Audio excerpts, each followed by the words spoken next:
మరి కవితక కొనసాగిస్తున్న ఈ నిరాహార దీక్ష 72 గంటల నిరాహార దీక్ష ఏదైతే ఉందో బీసీ బిల్లు రిజర్వేషన్ కోసమో మరి ఇప్పటికీ పోరాడుతూనే ఉన్నారు. అది ఎంతవరకు సాధ్యమో ఏంటి అనే విషయాలు తెలుసుకుందాము. మనతో పాటు మరి జాగృతి తెలంగాణ జాగృతి అయినటువంటి దత్తు అన్న ఉన్నారు, అధ్యక్షులు. అన్న నమస్తే అన్న. నమస్తే. మరి ఇప్పుడు 72 గంటల నిరాహార దీక్ష కవిత గారు చేపట్టారు. మరి ఇక్కడ బీసీ రిజర్వేషన్ అనేది కేంద్రంతో కదా, మరి అక్కడ కదా ఒత్తిడి తీసుకురావాలి, రాష్ట్రంతో ఎందుకు ఒత్తిడి తీసుకొస్తారు? తెలంగాణ రాష్ట్రంలో బీసీలకు రిజర్వేషన్లు ఇస్తామని చెప్పేసి కాంగ్రెస్ పార్టీ మాట ఇచ్చింది. కామారెడ్డి డిక్లరేషన్ సాక్షిగా 42% రిజర్వేషన్లు బీసీలకు ఇస్తే దాదాపుగా 23,000 పైచలకు బీసీలు సర్పంచులు, ఎంపీటీసీలు, జెడ్పీటీసీలు అవుతారని ఆశ పెట్టింది. ఓట్లు వేయించుకున్నది, అధికారంలోకి వచ్చి కూర్చున్న తర్వాత ఇచ్చిన మాట తప్పి 47% రిజర్వేషన్లకు కేవలం 2 గంటలే అసెంబ్లీలో చర్చబెట్టి బిల్లుని ఆమోదించి కేంద్రానికి పంపింది. తర్వాత తెలంగాణ రాష్ట్రంలో ఉన్నటువంటి ప్రజా సంఘాలు, విద్యార్థి సంఘాలు, బీసీ సంఘాలు జాగృతి ఆధ్వర్యంలో పెద్ద ఎత్తున కవిత గారి నాయకత్వంలో యూపీఎఫ్ జాగృతి కలిసి యునైటెడ్గా పోరాటం చేస్తూ ఉంటే ప్రభుత్వం తలొగ్గి ఏదైనా బీసీలకు ఒక లెక్క లేకుండా వేగ్గా ఏ విధంగా మీరు 37% పంపుతారు అని చెప్పేసి నిలదీసిన తర్వాత ప్రభుత్వం వినకపోతే హైకోర్టులో కేసు వేయించినటువంటి కవిత గారు డెడికేషన్ కమిషన్ వేసే విధంగా ఇవాళ కృషి చేశారు. డెడికేషన్ కమిషన్ వేసిన తర్వాత బీసీల కోసం కేవలం ఆ డెడికేషన్ కమిషన్ రాజకీయ పరమైనటువంటి బిల్లు మాత్రమే పెడతా అని చెప్పేసి లీకులు ఇచ్చింది. అమ్మో, రాజకీయ పరంగా ఒకే బిల్లు పెట్టి చేతులు దుప్పుకోవాలని చూస్తా ఉంది కాంగ్రెస్ పార్టీ అని చెప్పేసి కవిత గారు పసిగట్టి అసెంబ్లీలో నిలదీయడంతో పాటు రాష్ట్రంలో ఉన్నటువంటి దాదాపుగా 79 బీసీ కుల సంఘాల నాయకులను తన ఇంటికి పిలిపించుకొని వాళ్ళ సమస్యలు తెలుసుకొని తెలంగాణ రాష్ట్రంలో ఉన్నటువంటి 33 జిల్లాల్లో రౌండ్ టేబుల్ సమావేశాలు పెట్టి వాళ్ళని చైతన్యం చేసి ఈ రాష్ట్ర ప్రభుత్వంపై ఒక జంగు సైరను మోగించింది. ఏమన్నది? మీరు ఖచ్చితంగా విద్యా ఉద్యోగాలలో రిజర్వేషన్లతో పాటు రాజకీయపరమైన రిజర్వేషన్లకు సంబంధించిన బిల్లులు పెడితే సరే, లేకపోతే ఈ ప్రభుత్వం పైన బీసీలందరితో కలిపి పోరాటం చేస్తామని పిలుపునిచ్చింది. ప్రభుత్వం తలొగ్గి ఇవాళ 2 బీసీలకు సంబంధించినటువంటి విద్యా ఉద్యోగాలకు సంబంధించి ఒక బిల్లు, రాజకీయపరమైనటువంటి 2 బిల్లు పెట్టి కేంద్ర ప్రభుత్వం వద్దకు పంపించింది. మేబీ వాళ్ళు ఎందుకు రాష్ట్ర ప్రభుత్వం అడుగుతా ఉన్నామంటే కేంద్ర ప్రభుత్వం వద్ద 37% బిల్లు ఉంది, 47% బిల్లు ఉంది. ఆ 2 బిల్లుల్లో మీరు 47% కావాలని ఆమోదించమని చెప్పేసి రిక్వెస్ట్ చేస్తా ఉన్నారు, ధర్నా చేస్తామని చెప్పేసి ప్రకటించారు. మేము నిజంగానే మీకు చిత్తశుద్ధినే ఉంటే ఆ బిల్లు వచ్చే వరకు వేచి చూడకుండా ఆర్డినెన్స్ ఎందుకు తీసుకొచ్చారు? ఒకవేళ ఆర్డినెన్సే తీసుకొస్తే మీరు ఆర్డినెన్స్కు 6 నెలల కాల పరిమితి ఉంటుంది. ఆ ఆర్డినెన్స్ని తక్షణం ఆమోదింపజేసి ప్రభుత్వంలో ఉన్నటువంటి ఉద్యోగాలలో విద్యలో ఆ బిల్లుని అమలు చేసి ఖచ్చితంగా ఇవాళ స్థానిక సంస్థల ఎన్నికల్లో కూడా అమలు చేస్తే అయిపోయేది. కానీ కేంద్ర ప్రభుత్వం మీదికి పంపించేసి మీకు ఇవ్వాలనే ఉద్దేశం లేక ఇవాళ రాష్ట్ర ప్రభుత్వం ఈ నాటకం ఆడుతుంది. కేంద్రంలో ఉన్నటువంటి బీజేపీ పార్టీ ఏమో ఇటు బీసీల వైపు తొంగి చూడకుండా ఈ రాష్ట్రంలో బీజేపీ అధికారంలోకి వస్తే మేము ముఖ్యమంత్రిని చేస్తాం బీసీలని అంటారు. బీజేపీ పార్టీకి రాష్ట్ర అధ్యక్షుడిగానే ఒక బీసీ చెల్లుబాటు అవుతలేడు.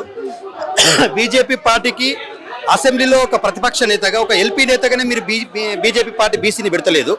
ఏ విధంగా నమ్ముతారా మిమ్మల్ని? మీరు రాష్ట్రానికి ముఖ్యమంత్రిని చేస్తామంటే అందరి ద్రాక్ష పండును చూపించి ఆశ పెట్టి బీసీల ఓట్లు దండుకోవాలని బీజేపీ చేస్తూ ఉంది. నిజంగానే బీజేపీకి చిత్తశుద్ధి ఉంటే కేంద్రంలో రాష్ట్ర ప్రభుత్వం పంపిన బిల్లు ఉంది, ఆ 42% బిల్లుని ఆమోదింపజేసి రాష్ట్రానికి తీసుకొచ్చిన తర్వాత మీరు బీసీల గురించి మాట్లాడా.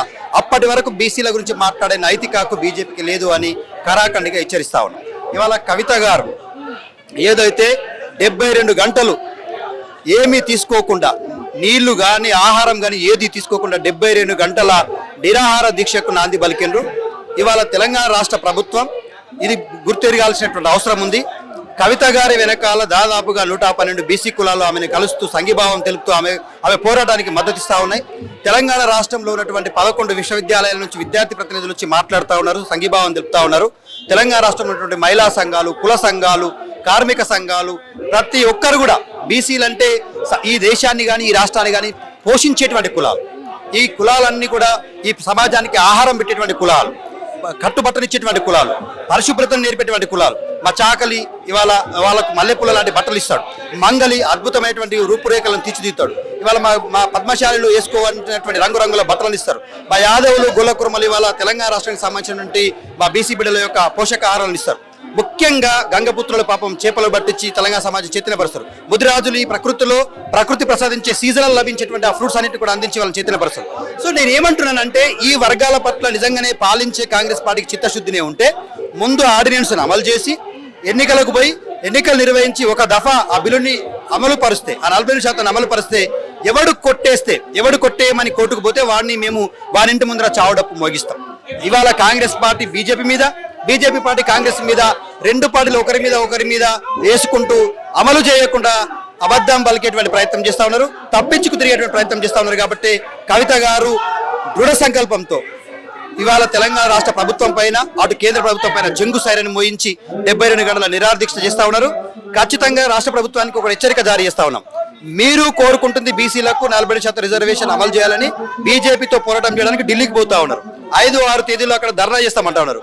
మరి మీకు మద్దతుగా అంటే తెలంగాణ రాష్ట్రం ఉన్న బీసీలకు మద్దతుగా ఇవాళ కవిత గారు 4, 5, 6, 7 తేదీలలో తెల్లవారుజామున వరకు 10 గంటల వరకు ఇవాళ ఇక్కడ నిరాహార దీక్ష చేస్తా ఉన్నారు. మరి ఈ పోరాటానికి మీరు నిజంగానే బీసీల మీద చిత్తశుద్ధి ఉంటే ఆమె పోరాటానికి బేషరతుగా మద్దతు తెలపాల్సిన అవసరం ఉంది, ఆమెకు పర్మిషన్ ఇవ్వాల్సిన అవసరం ఉంది. ఎట్టి పరిస్థితుల్లో ఈ పోరాటం ఇవాళ ఒక్క రోజుతో ఆగదు. కవిత గారు విడతల వారీగా పోరాటాన్ని ఉధృతం చేశారు. మొన్న బీసీల కోసం రాష్ట్ర ప్రభుత్వం పైన ఆర్డినెన్స్ రాకంటే ముందు రైలు రోకోకు పిలుపునిచ్చారు. ఒకవేళ ఆర్డినెన్స్ తీసుకురాక ఉండుంటే మేము ఖచ్చితంగా రైలు రోకం చేసి నిరూపించేవాళ్ళం. ఆర్డినెన్స్ తెచ్చిర్రు, ఖచ్చితంగా ఇది అమలవుతుందని చెప్పేసి ఆశపడ్డాం. కానీ వాళ్ళ మీరు ఆర్డినెన్స్ ని పక్కన పెట్టి కేంద్ర ప్రభుత్వం మీద నెట్టేసి ఆ బిల్లు రావాలని చెప్పేసి ఆ బిల్లు కోసం ఎదురు చూస్తున్నారు. అంటే మీరు ఆ బీజేపీ నాయకులేమో ఆ బిల్లు తీసుకురారు. కేంద్రం ప్రభుత్వంలో రాష్ట్రం నుంచి ప్రాతినిధ్యం వహిస్తున్నటువంటి బండి సంజయ్ కావచ్చు, కిషన్ రెడ్డి గారు కావచ్చు, ఒక్కరోజు కూడా నోరు తెలిసి ఆ బిల్లు గురించి మాట్లాడరు. ఇవాళ ఆ బిల్లును తీసుకొచ్చేటువంటి ప్రయత్నం చేయరు. తెలంగాణ రాష్ట్రంలో 8 మంది ఎమ్మెల్యేలు ఇప్పుడు ఆ బిల్లులో 10% కూడా 10% ముస్లింలకు వెళ్తుంది అంటే మేము అసలే ఏకీభవించము అంటున్నారు కదా. బీజేపీది ఎట్లా ఉందా అంటే మా ఇంట్లోకి వస్తే ఓకే కానీ మీ ఇంట్లోకి మాత్రం రానియమన్నట్టుగా ఉంది. ఈడబ్ల్యూఎస్ రిజర్వేషన్లో ఈ దేశవ్యాప్తంగా ముస్లింలకు రిజర్వేషన్లు ఇచ్చిందే బీజేపీ పార్టీ. దేశవ్యాప్తంగా ముస్లింస్ ఈడబ్ల్యూఎస్ రిజర్వేషన్లు పొందుతా ఉన్నారు. సల్మాన్ ఖాన్ లాంటి వాళ్ళు, అసౌద్దీన్ ఓవైసీ లాంటి వాళ్ళు, దిన్ ఖాన్ లాంటి అందరికీ బీసీ ముస్లింలలో ఉన్నటువంటి అప్పర్ క్యాస్ట్ లో ఉన్నటువంటి ముస్లింలకేమో మీరు ఈడబ్ల్యూఎస్ రిజర్వేషన్లు ఇచ్చినప్పుడు మీరు ముస్లిం గుర్తుకు రారు. కానీ బీసీలలో ఉన్నటువంటి పాపం ఎవరండి బీసీలలో ఉండేటువంటి ముస్లింస్ చాలా పేద బుస్కులు, పింజర వాళ్ళు, దూదేకుల వాళ్ళు, ఈ సామాజిక వర్గాలకేమో బీసీలలో రిజర్వేషన్లు ఇస్తే వాళ్ళు 10% నాయన అని చెప్తే ఇవాళ ఆ వర్గాలకు మాత్రం మేము రిజర్వేషన్లు అడ్డుకుంటాం. వాళ్ళ పేరు చూపించి మేము ముస్లింల హిందువులు, ముస్లిం బీసీలు అని చెప్పేసి ఒక పంచాయతీ పెట్టే ప్రయత్నం చేస్తా ఉంది బీజేపీ పార్టీ. అందుకే మేము అడుగుతా ఉన్నాం, మీరు తెలంగాణ రాష్ట్రంలో ఉన్నటువంటి పేద బీసీ వర్గాలకు చెందినటువంటి దూదేకుల సామాజిక వర్గానికి బీజేపీ వ్యతిరేకమా? ఇవాళ అప్పర్ క్యాస్ట్ అయినటువంటి అసౌద్దీన్ ఓవైసీ లాంటి వాళ్ళకు, ఖాన్లకు, సల్మాన్ ఖాన్ లాంటి వాళ్ళకు మీరు మద్దతు పలుకుతారా? మరి ఈడబ్ల్యూఎస్ రిజర్వేషన్ 15 రాష్ట్రాల్లో ముస్లింలు పొందుతా ఉన్నారు. నరేంద్ర మోడీ గారి సొంత రాష్ట్రం గుజరాత్లో పొందుతా ఉన్నారు. మరి తెలంగాణ రాష్ట్రానికి ఎందుకు ఈ వివక్ష అని అడుగుతా ఉన్నారు. తెలంగాణ రాష్ట్రంలో ముస్లింల స్థితిగతులను బట్టి అన్ని కులాల వృత్తులను ముస్లింలు చేస్తారు. పాపం వాళ్ళు చాకలి ముస్లింలు ఉన్నారు, మంగలి ముస్లింలు ఉన్నారు, దూదేకుల ముస్లింలు ఉన్నారు, పింజరి వాళ్ళు ఉన్నారు, కుల వృత్తులు అన్ని రకాల కుల వృత్తులు చేస్తారు. వాళ్ళకు ముస్లిం సామాజిక వర్గానికి కులం లేదు, వృత్తి ఏ వృత్తినైనా వాళ్ళు స్వీకరిస్తారు. మరి అలాంటి వాళ్ళ స్థితిగతులు ఎంత ఘోరంగా ఉన్నాయో తెలంగాణ రాష్ట్రాల్లో ఒకసారి చూడాల్సిన అవసరం ఉంది. వాళ్ళ పేరు చెప్పి అసలు బీసీలకు మోసం చేయొద్దని చెప్పేసి హెచ్చరిస్తా ఉంది. ఎందుకంటే ముస్లింలని బూచిగా చూపించి 10% ముస్లిం రిజర్వేషన్ బూచిగా చూపించి బీజేపీ ఏదో మత రాజకీయాలను రెచ్చగొట్టే ప్రయత్నం చేస్తూ బీసీలకు అసలు రిజర్వేషన్ రాకుండా అడ్డుపడే ప్రయత్నం చేస్తా ఉంది. కాబట్టి ఎట్టి పరిస్థితుల్లో అది సాధ్యం కాదు. తెలంగాణ రాష్ట్రంలో మీ నాటకాలు ఇక్కడ నడవై, మీ నాటకాలు ఇక్కడ చెల్లై. ఖచ్చితంగా మేము ఇక్కడ ముస్లిం బీసీలు, హిందూ బూసీలు అందరం కూడా కలిసే ఉన్నాం. మేము ఇక్కడ మతాల ప్రాతిపదిక తెలంగాణ రాష్ట్రం అంటేనే గంగా జమున తెహజీబ్. ఇక్కడ అన్ని మతాల యొక్క సంస్కృతులు, సాంప్రదాయాలు, మత విశ్వాసాలను గౌరవించబడుతుంది ఈ తెలంగాణ రాష్ట్రం. గతంలో కేసీఆర్ గారి నాయకత్వంలో ఈ సామాజిక వర్గాల యొక్క పండుగలన్నీ అద్భుతంగా జరిగినాయి. ఇవాళ బీసీలకు సంబంధించి ఆత్మగౌరవ భవనాలు ఇచ్చిన ఏకైక రాష్ట్రం, ఏకైక నాయకుడు కేసీఆర్. ఇవాళ కేసీఆర్ నాయకత్వంలో బీసీల జీవన స్థితిగతులు మారినాయి, వాళ్ళ వృత్తులు పెరిగినాయి. ముదిరాజులకు చేపలు పట్టుకోవడానికి వాహనాలు ఇచ్చిండు, వాళ్ళకు చెరువుల పైన హక్కులు కల్పించిండు. మన గౌడ సోదరులకు చెట్ల మీద ఉన్నటువంటి కలుగిత కార్మిక ట్యాక్సులు రద్దు చేసిండు, చెట్ల పెంపకాన్ని పెంచిండు. ఇవాళ తెలంగాణ రాష్ట్రంలో చాకలి మంగళ కులాలకు 250 యూనిట్ల ఉచిత విద్యుత్ ఇచ్చిండు. కేసీఆర్ ప్రభుత్వంలో అన్ని వర్గాలు ఏదో ఒక విధంగా బీసీ వర్గాలకు న్యాయం జరిగింది. కాంగ్రెస్ పార్టీ ఒక 47% రిజర్వేషన్లు చూపించి ఇవన్నిటిని బంద్ చేసింది. ఇవాళ బీసీలకు రావాల్సినటువంటి రాజ్యాంగబద్ధమైన హక్కులన్నింటినీ బంద్ చేసి కేవలం ఇగో మేము ముస్లింలు ఉన్నారు కాబట్టి అని చెప్పేసి బీజేపీ ఇగో తెలంగాణ రాష్ట్రంలో ఈ వర్గాలకు న్యాయం చేయాలంటే బీజేపీ అడ్డుపడుతుందని చెప్పి కాంగ్రెస్ ఒకరి మీద ఒకరు నెట్టేసుకుంటూ కాలం గడిపే ప్రయత్నం చేస్తున్నందుకు ఇవాళ కవిత గారు అంటే ఇప్పుడు సెప్టెంబర్ 30వ తారీఖు లోపు స్థానిక ఎన్నికలు జరిపించాలి అని చెప్పేసి కాంగ్రెస్ ప్రభుత్వం అయితే నిర్ణయించడం కూడా జరిగింది. ఒకవేళ ఈ విషయాన్ని ఇలాగే నత్తనడకగా కొనసాగిస్తూ స్థానిక ఎన్నికలు మాత్రం జరిపించాలని చూస్తే ఏంటి మీ చర్య? మేము ఒకటే హెచ్చరిస్తా ఉన్నాం, స్థానిక సంస్థల ఎన్నికలు ఖచ్చితంగా తెలంగాణ రాష్ట్రంలో బీసీల రిజర్వేషన్ల అమలు తర్వాతే జరగాలని ముక్త కంఠంతో చెప్తా ఉన్నాం. ఒకవేళ మొండికేసి మేము ఎన్నికలకు పోతామంటే తమిళనాడు రాష్ట్రంలో ఏ విధంగానైతే 7-8 నుంచి 9 సంవత్సరాల వరకు ఎన్నికలు జరగకుండా బీసీల రిజర్వేషన్లు అమలయ్యే వరకు వాళ్ళు పోరాటం చేశారు. సో తమిళనాడు రాజకీయాలలో బీసీ రిజర్వేషన్లు పొందిన నాయకత్వమే మాకు ఆదర్శం. పెరియార్ రామస్వామి లాంటి వాళ్ళ నాయకత్వాన్ని ఆదర్శంగా తీసుకొని కవిత గారు ఇవాళ దీక్ష ప్రారంభించారు. ఇవాళ పూలే గారి వారసత్వాన్ని పుణికిపుచ్చుకొని ఇవాళ దీక్ష ప్రారంభించారు. సో మేము వారి అడుగుజాడలో నడుస్తూ వారి ఆశయ సాధనకు అనుగుణంగానే ఇవాళ తెలంగాణ రాష్ట్రంలో 72 గంటల నిరాహార దీక్ష చేస్తున్నటువంటి కవితక్క ఉద్యమానికి పూర్తిగా మద్దతుగా తెలియజేస్తా ఉన్నాం. 11 విశ్వవిద్యాలయ విద్యార్థులు ముక్త కంఠంతో మద్దతు ఇచ్చారు. లెఫ్ట్ పార్టీలకు సంబంధించిన విద్యార్థి నాయకులు కూడా మద్దతు ఇస్తా ఉన్నారు. కుల సంఘాల నాయకులు వాళ్ళ కుల వృత్తులను ప్రదర్శిస్తూ మద్దతు తెలుపుతా ఉన్నారు. కవిత గారు నిస్వార్థంగా తెలంగాణ రాష్ట్రంలో ఉన్న బీసీలకు న్యాయం చేయాలని చెప్పేసి ఇవాళ ఒకరోజు కండ వేసుకొని పోరాటం చేస్తలేదు. తాను 15 నెలలుగా అంకుటిత దీక్షతో కఠినమైనటువంటి నిర్ణయాలతో బీసీల కోసం గ్రౌండ్ లెవెల్లో గ్రామాలకు వెళ్ళి జిల్లాలకు వెళ్ళి ఇవాళ బీసీ ఉద్యమాన్ని ఉధృతం చేసింది. తెలంగాణ రాష్ట్రంలో ఇవాళ ఒక ఫైనల్ స్టేజ్కి వచ్చింది. ఎందుకు మాట్లాడుతూ ఉన్నామంటే రాష్ట్ర ప్రభుత్వం బిల్లు పంపింది, ఆమోదించి అసెంబ్లీ ద్వారా ప్రజాస్వామ్యబద్ధంగా కేంద్ర ప్రభుత్వం వద్ద పెండింగ్ ఉంది. ఈ తెలంగాణ రాష్ట్రం నుంచి ప్రాతినిధ్యం వహిస్తున్నటువంటి ఎంపీలు కావచ్చు, 4 ఎంపీలు ఉన్నారు అనుకుంటే 8 మంది ఎంపీలు అయ్యారు తెలంగాణ రాష్ట్రంలో బీజేపీ నుంచి. 8 మంది ఎమ్మెల్యేలు ఉన్నారు, ఒక 3-4 ఎమ్మెల్సీలు ఉన్నారు, ఒక 2 కేంద్ర మంత్రులు ఉన్నారు. వీళ్ళందరూ ఏం గడ్డి బిక్తున్నారా అని చెప్పేసి అడుగుతా ఉన్నాం. నిజంగానే మీకు ఈ రాష్ట్రంలో ఉన్నటువంటి బీసీల మీద చిత్తశుద్ధినే ఉంటే బీసీలకు మేము ముఖ్యమంత్రిని చేస్తామనే మాట నిజమే అని మీరు తెలంగాణ ప్రజలు నమ్మాలంటే ఖచ్చితంగా మీరు ఆ 42% బిల్లును ఆమోదించి తిరిగి తెలంగాణ రాష్ట్రానికి తీసుకురావాలా. కాంగ్రెస్ పార్టీ ఇచ్చింది కాబట్టి మేం చేయమని, అందులో ముస్లింలు ఉన్నారు కాబట్టి మేం చేయమని ఎవరికి వాళ్ళు మేము తప్పించుకునేటువంటి ప్రయత్నం చేస్తే నికాసైనటువంటి కవితక్క లాంటి నాయకులు ఇవాళ తెలంగాణ రాష్ట్రంలో బీసీల పక్షాన నిలబడి తను గొంతెత్తి చాటుతా ఉంది. ఆమె గొంతులో గొంతులమైతాం, ఆమె చేతులు అవుతాం, అడుగులో అడుగులేస్తాం. ఖచ్చితంగా తెలంగాణ రాష్ట్రంలో బీసీల హక్కులు రిజర్వేషన్లు సాధించే వరకు మొక్కువని దీక్షతో మేము పోరాటం చేస్తాం. మరి ఇప్పటి వరకు కూడా బీఆర్ఎస్ లోనే ఎమ్మెల్సీగా కొనసాగుతున్న కవిత గారికి ఈ రోజు మరి బీఆర్ఎస్ మద్దతునిస్తుందా? మేము ఒకటే తెలియజేస్తా ఉన్నాం, బీఆర్ఎస్ పార్టీకి కూడా బీసీల యొక్క రిజర్వేషన్ల పైన కానీ బీసీల నాయకత్వాన్ని బలపరిచే విషయంలో కానీ బీసీలకు రాజకీయపరమైనటువంటి హక్కుల విషయంలో కమిట్మెంట్తోనే ఉంటే ఖచ్చితంగా ఆమె నిస్వార్థంగా ఎలాంటి స్వార్థం లేకుండా పోరాటం చేస్తూ ఉంది. కాబట్టి ఖచ్చితంగా పార్టీ అధినాయకత్వం పార్టీ ప్రతినిధులను పంపించి మద్దతు తెలియజేయాల్సినటువంటి ఆవశ్యకత ఉంది. ఒకవేళ బీఆర్ఎస్ పార్టీని సొంత ఎజెండాతో పోతా ఉంది. బీసీల కోసం కరీంనగర్లో బహిరంగ సభని అనౌన్స్ చేసిండ్రు. మొన్న కూడా ఒకటి ఇందిరా పార్క్ వద్ద బీసీల కోసం ఒక ధర్నా చేసిండ్రు. మీ నిజాయితీ పరమైనటువంటి పోరాటమే అయితే నిజంగానే బీఆర్ఎస్ పార్టీ నాయకత్వం కూడా గుర్తించాల్సిన అవసరం ఉంది. ఏ ఒక్కరు బీసీల గురించి మాట్లాడినా వారు ఏ పార్టీకి సంబంధించిన వాళ్ళను, ఏ కులానికి సంబంధించిన వాళ్ళు, ఏ మతానికి సంబంధించిన వాళ్ళు అనేది పక్కన పెడితే నిజంగానే బీసీల కోసం కమిటెడ్ ఉన్న ప్రతి ఒక్కరు వచ్చి మద్దతు చేయాల్సినటువంటి వేదిక ఇది. ఇవాళ కవిత గారు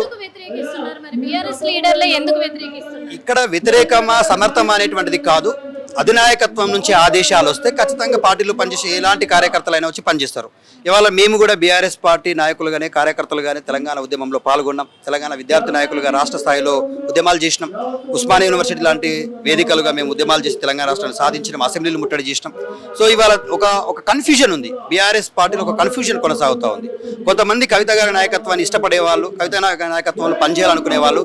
ముఖ్యంగా ప్రజలకు కూడా ఒక గందరగోళమైన పరిస్థితి ఏర్పడ్డది అనుకోవచ్చు. ఎందుకంటే ఇప్పటికీ మరి కల్వకుంట్ల కవిత గారు జాగృతి తరఫు నుంచి ఉన్నట్టా లేకపోతే బీఆర్ఎస్ తరఫు నుంచి ఉన్నట్టా అనేది కన్ఫ్యూజన్ ఏర్పడింది. ఎందుకంటే ఇక్కడ బీఆర్ఎస్ కార్యకర్తలు చాలా మందిలో కూడా వ్యతిరేకత వచ్చేసింది ఆల్రెడీ.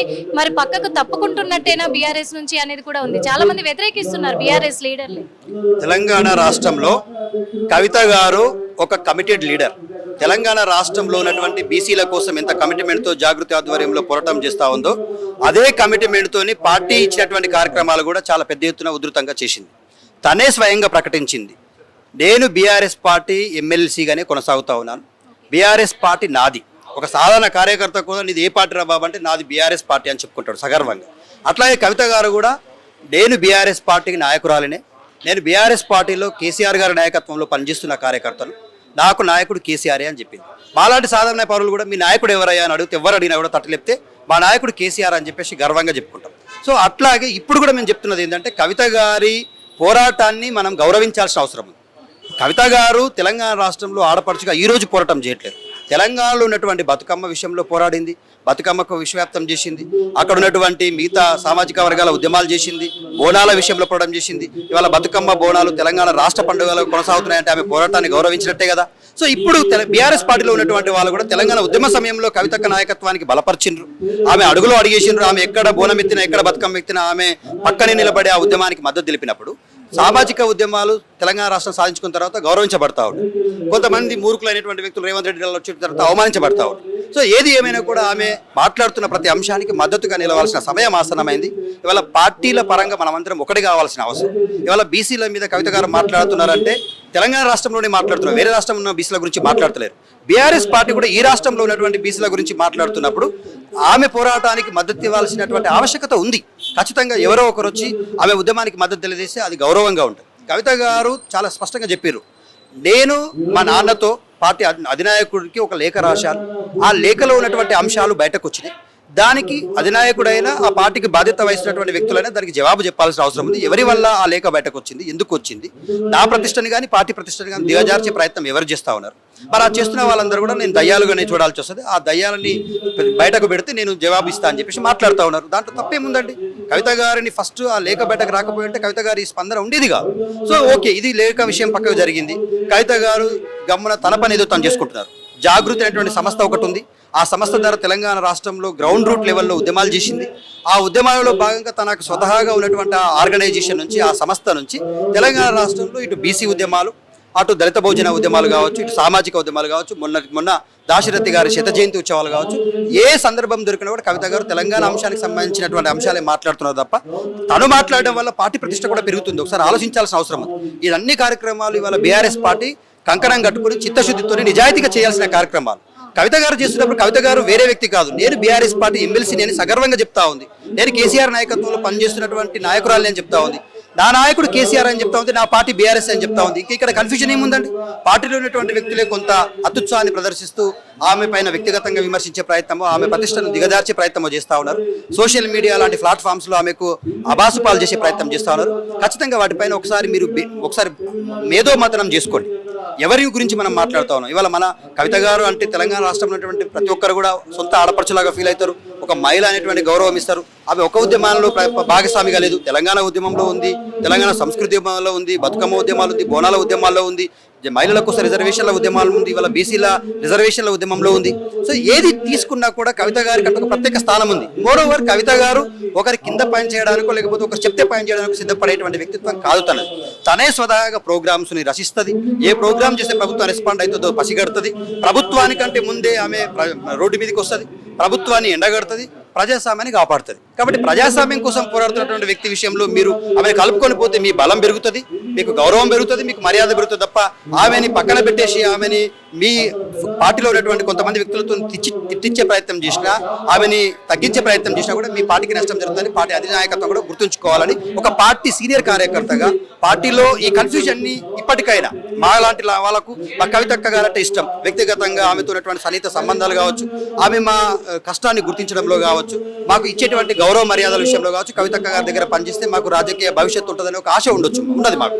అట్లా పడాల్సిన అవసరం ఉంది. ఎప్పుడో ఒకసారి దీన్ని క్లోజ్ చేయాల్సిన అవసరం ఉంది. ఇది ఇంకా కంటిన్యూ చేయదని చెప్పేసి ఒక బీఆర్ఎస్ పార్టీ కరుడుగట్టినటువంటి నాయకుడిగా నేను విజ్ఞప్తి చేస్తాను. థ్యాంక్ యూ సో మచ్ అన్న. హిట్ టీవీ యాప్, ఇందులో short news, live news, entertainment shows, movies, digital magazines తో పాటు మీ జిల్లా వార్తలను కూడా ఫ్రీగా చూడొచ్చు. ఇంకెందుకు ఆలస్యం, వెంటనే హిట్ టీవీ యాప్ ని డౌన్లోడ్ చేసుకుని ఫ్రీగా ఎంటర్టైన్మెంట్ పొందండి. Hit TV app. Hit TV app. Please download hit TV app. Hit TV app ని ఫ్రీగా డౌన్లోడ్ చేసుకొని ఎంజాయ్ చేయండి. మీకు నచ్చిన ఎంటర్టైన్మెంట్ కోసం హిట్ టీవీ యాప్ ని ఫ్రీగా డౌన్లోడ్ చేసుకుని ఎంజాయ్ చేయండి. హిట్ టీవీ యాప్ ని డౌన్లోడ్ చేసుకుని ఆస్వాదించండి, ఆశీర్వదించండి. ఇంతమంది సెలబ్రిటీలు హిట్ టీవీ యాప్ ని డౌన్లోడ్ చేసుకోండి అని చెప్తున్నారంటే ఎంత మంచి యాప్ ఆలోచించండి. అమెరికా అమెరికా అమెరికా అమెరికాలో చదవాలనుకునే వాళ్ళకి విశ్వసనీయమైన పేరు మన శౌర్య కన్సల్టెన్సీ. UK లో 1 year masters. UK లో 1 year masters. 2 years work permit up to 5 years visa. Contact Saurya Consultancy. Contact 89851 89851.